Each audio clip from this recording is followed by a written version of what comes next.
Morning guys, pauwi na ako. Diba?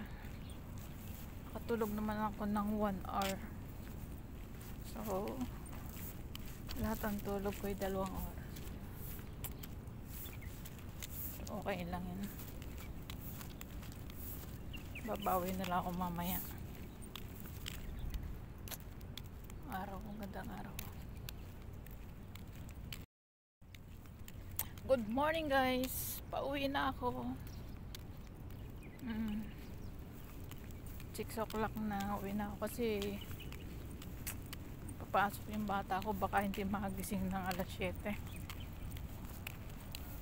Sabi nung amo ano daw ako umuwi alas 7.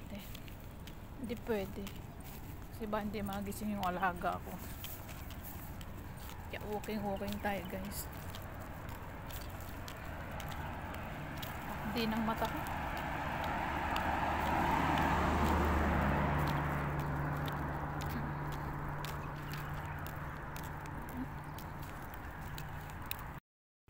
Diba sunset? Happy morning. Diba ang ganda ng sa araw.